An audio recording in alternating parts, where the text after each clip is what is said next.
Check this video out by Senek. I've worked with the Navy SEALs, and I asked them, like, how do you pick like the guys that go on SEAL Team 6, right? Because they're the best, the best, the best, the best. And they drew a graph for me, and on one side they wrote the word performance, and on the other side they wrote the word trust.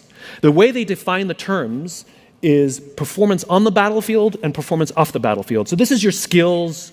This is, did you make your quarterly earnings, whatever, however you want to translate it, right? Performance, it's traditional. This is, how are you off the battlefield? What kind of person are you? The way they put it is, I may trust you with my life, but do I trust you with my money and my wife?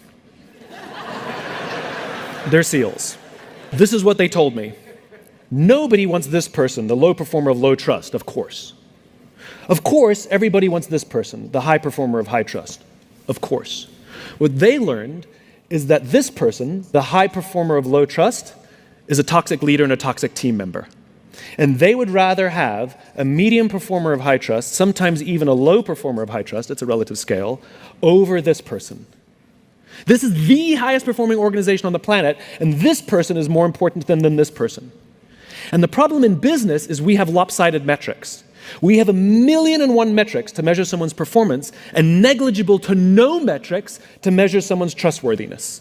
And so what we end up doing is promoting or bonusing toxicity in our businesses, which is bad for the long game because it eventually destroys the whole organization. The irony is it's unbelievably easy to find these people. Go to any team and say, who's the and they will all point to the same person. Equally, if you go to any team and say, who do you trust more than anybody else? Who's always got your back? And when the chips are down, they will be there with you. They will also all point to the same person. It's the best gifted natural leader who's creating an environment for everybody else to succeed, and they may not be your most individual highest performer. But that person, you better keep them on your team. Simon's right. High performance with low trust will eventually damage any team, family or relationship. What I'd like to add is not every high trust performer is simply toxic. Some are, and some are just underdeveloped, highly capable, poorly regulated, and never taught how to build trust with people. And that's where most relationships break down. One person becomes task-focused, the other becomes people-focused. One pushes harder, one shuts down.